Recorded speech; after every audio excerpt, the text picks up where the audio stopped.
सिंधे गुट पर गिरी गाज, अयोग्यता पर सुप्रीम कोर्ट का बड़ा सवाल, तीर कमान पर भी मंडराया संकट। उद्धव ठाकरे को मिल गई है बड़ी राहत। जी हाँ दोस्तों, क्या महाराष्ट्र की राजनीति में अब सबसे बड़ा फैसला आने वाला है? क्या शिवसेना के 39 विधायकों का भविष्य अब सीधे सुप्रीम कोर्ट तय करेगा? और सबसे बड़ा सवाल, क्या उद्धव ठाकरे गुट को एक बार फिर से तीर कमान वापस मिल सकता है? जी हाँ दोस्तों, सुप्रीम कोर्ट में आज शिवसेना मामले की सुनवाई के दौरान ऐसी दलीलें रखी गई जिसने एक बार फिर से महाराष्ट्र की राजनीति में हलचल मचा दी है। मामला सिर्फ विधायकों की सदस्यता का यहाँ पर नहीं है, बल्कि इस फैसले का असर आगे चलकर शिवसेना के नाम और चुनाव चिन्ह तक पहुंच सकता है। तो सब कुछ बताऊंगी, क्या क्या दलीलें दी गई हैं, सब कुछ यहाँ पर बताऊंगी, तो वीडियो को आखिर तक जरूर देखिएगा।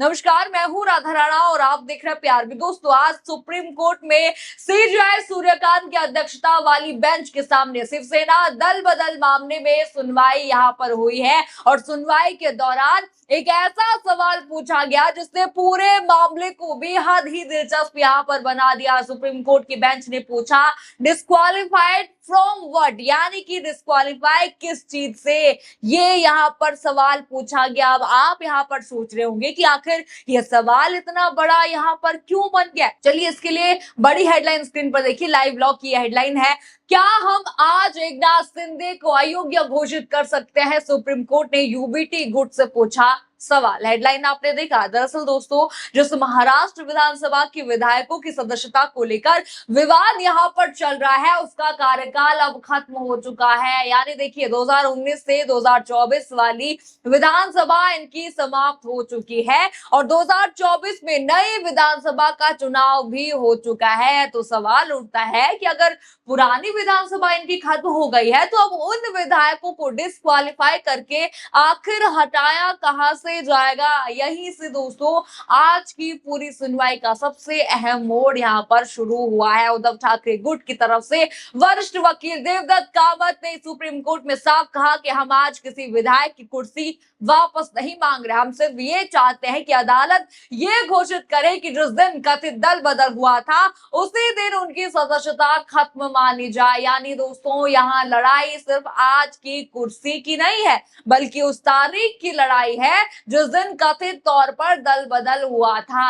लाइव चक्रा का एक ट्वीट भी है, जरा स्क्रीन पर देखिए। लिखा है कि सीनियर एडवोकेट देवदत्त कामत, एक बार जब कोई विधायक अयोग्य घोषित हो जाता है तो वो अपनी सदस्यता खो देता है। यहाँ विधायक पहले ही दल बदल का फायदा उठा चुके हैं, क्योंकि अयोग्यता का मुद्दा पहले तय नहीं हो पाया था।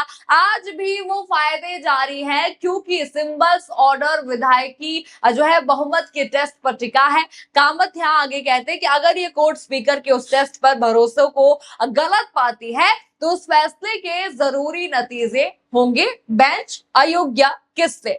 आप यहाँ पर ट्वीट यहाँ पर देख चुके हैं। अब जरा मामला यहाँ पर समझना जरूरी है, क्या चल रहा है बता दूं। देवदत्त कामत की दलील यहाँ पर है कि अगर देखिए किसी विधायक ने दल बदल किया है और कानून के मुताबिक वो डिस्क्वालिफिकेशन के दायरे में आता है, तो उसकी सदस्यता उस दिन से खत्म मानी जा सकती है जिस दिन दल बदल की घटना हुई थी। यानी कि उसी दिन जिस दिन, आपको याद होगा, हाथ खड़े करके शिंदे जा रहे थे कि भाई ये है हमारे दल बदल के नेता, भले ही फैसला बाद में यहाँ पर आया हो। इसे कानूनी भाषा में रिलेशन बैंक का सिद्धांत कहा जाता है। यानी फैसला आ जाए लेकिन उसका असर पीछे की तारीख से लागू हो सकता है। एक और ट्वीट है लॉ चक्रा का, लिखा है कि सीनियर एडवोकेट देवदत्त कामत, अयोग्यता एक कानूनी घोषणा है कि विधायक ने उस तारीख से सदस्यता खो दी जिस दिन दल बदल की घटना हुई थी। भले ही अब कोई व्यावहारिक परिणामी राहत नहीं दी जा सकती, फिर भी कोर्ट ये घोषित कर सकती है कि अयोग्यता किस तारीख से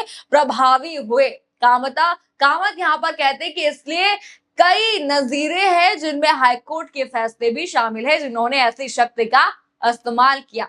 ये यहाँ पर दलीलें हैं जो यहाँ पर ये लाइव चक्रा ने यहाँ पर दिखा रखी है। ट्वीट मैंने आपको यहाँ पर दिखा दिया। अब इसी बीच सुप्रीम कोर्ट की बेंच ने एक और सवाल उठाया। बेंच ने कहा कि स्पीकर और बाकी संबंधित पक्षों को भी सुना जाना चाहिए। आखिर किसी के खिलाफ जो है फैसला देने से पहले उन्हें अपनी बात रखने का पूरा मौका मिलना चाहिए, यहाँ पर कह रहे हैं सुप्रीम कोर्ट, यानी कि दूसरे दल को भी मौका मिलेगा। इस पर कामत ने कहा कि सभी पक्ष पहले से ही सुप्रीम कोर्ट के सामने मौजूद है। बीजेपी, सिंधे गुट और बाकी संबंधित पक्षों के वकील अदालत में मौजूद हैं। जो भी दलील देनी है वो यहीं दी जा सकती है। यानी दोस्तों पूरे आक्रामक मूड में यहाँ पर दिख रहे हैं। उद्धव गुट की तरफ से साफ कहा गया कि अब इस मामले को फिर से स्पीकर के पास भेजने की जरूरत नहीं है, सुप्रीम कोर्ट खुद फैसला कर सकता है, ये वहां पर कहा जा रहा है। और इसके पीछे देवदत्त कामत ने एक बड़ा तर्क भी दिया। क्या किया है मैं बताऊं आपको। उन्होंने कहा कि पहले भी इस मामले को स्पीकर के पास भेजा गया था। स्पीकर कौन? स्पीकर यहाँ पर है ओम बिरला, उनके पास भेजा गया था, लेकिन फैसला आने में महीनों लग गए। अभी भी फैसला नहीं आया है। मामला सुप्रीम कोर्ट तक दोबारा पहुंचा और आखिरकार लंबे समय बाद फैसला यहाँ पर आया। यानी कि सवाल ये है कि अगर मामला एक बार स्पीकर के पास जाकर पहले ही लंबा खिंच चुका है तो क्या अब दोबारा उसे वहीं भेजना सही होगा, ये भी सवाल है। यही दोस्तों देवदत्त कामत ने सुप्रीम कोर्ट की सबसे बड़ी संवैधानिक ताकत का जिक्र किया, अनुच्छेद यहाँ पर 142 का। जी हाँ, उन्होंने कहा कि सुप्रीम कोर्ट के पास पूरा न्याय करने की शक्ति है। अगर अदालत को लगता है कि न्याय के लिए जरूरी है तो वो तकनीकी सीमाओं में फंसे बिना खुद भी फैसला दे सकती है। दोस्तों इसका मतलब ये नहीं है कि फैसला यहाँ पर आ ही गया है, लेकिन देखिए उद्धव गुट की तरफ से सुप्रीम कोर्ट ने यहाँ पर मांग की जा रही है कि अदालत अनुच्छेद 142 का इस्तेमाल करके खुद ये तय करे कि दल बदल हुआ था या नहीं हुआ था। आप तय कीजिए, ये कहा जा रहा है। और अब सुनिए दोस्तों, आज की सुनवाई में सबसे बड़ा कानूनी उदाहरण कौन सा दिया गया है वो भी जरा आपको बताना जरूरी है। देवदत्त कामत ने सुप्रीम कोर्ट के पुराने राजेंद्र सिंह राणा बनाम स्वामी प्रसाद मौर्य मामले का जिक्र किया। उस मामले में भी विधायकों के दल बदल का सवाल था। स्पीकर ने उन्हें बचा लिया था, लेकिन बाद में सुप्रीम कोर्ट ने मामले को सिर्फ स्पीकर के पास वापस भेजने के बजाय खुद कानूनी पहलुओं पर विचार किया और फैसला सुनाया था, ये वहां पर कहा गया। उद्धव गुट की तरफ से अब इसी फैसले का सहारा लेते हुए भी कहा जा रहा है कि अगर पुराने मामले में सुप्रीम कोर्ट खुद फैसला कर सकती है तो इस मामले में भी अदालत ऐसा कर सकती है, ये यहाँ पर कहा जा रहा है।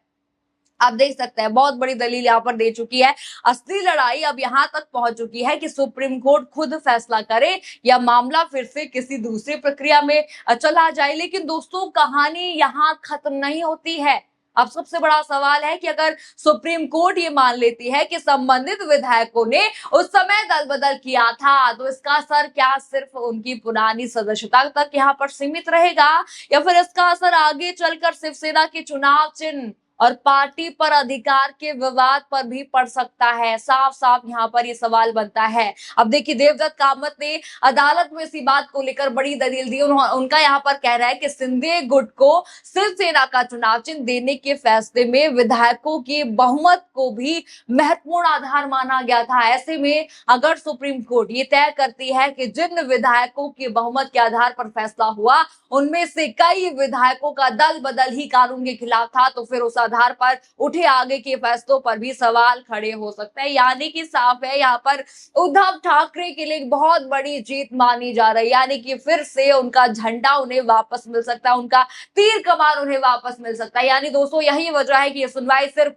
पुरानी विधानसभा के कुछ विधायकों की सदस्यता तक सीमित नहीं है, इसकी राजनीतिक और कानूनी असर भी काफी बड़े हो सकते हैं। अब जरा इस पूरे मामले को आसान भाषा में समझिए। पहला सवाल यहाँ पर यह बनता है कि क्या सुप्रीम कोर्ट आज भी ये घोषित कर सकती है कि कुछ विधायक उस तारीख से डिस्क्वालीफाई माने जाएंगे जिस दिन कथित दल बदल हुआ था? आपको याद होगा किस तरह से गाड़ी से बाहर निकलकर कहा जा रहा था कि मिशन कंप्लीट जो है हो चुका है, ये यहाँ पर कहा जा रहा था। दूसरा सवाल, क्या विधानसभा का कार्यकाल खत्म हो जाने के बाद भी ऐसा कानूनी फैसला दिया जा सकता है? क्या सुप्रीम कोर्ट अनुच्छेद 142 के तहत खुद अंतिम फैसला करेगी या मामले को किसी दूसरे प्रक्रिया के लिए भेज देगी? और सबसे बड़ा राजनीतिक सवाल, अगर अदालत दल बदल को लेकर कोई बड़ा निष्कर्ष यहाँ पर देती है तो क्या उसका असर आगे चलकर शिंदे गुट और शिवसेना के चुनाव चिन्ह के विवाद पर भी पड़ेगा? दोस्तों महाराष्ट्र की राजनीति के लिए ये मामला बेहद ही अहम हो चुका है, क्योंकि देखिए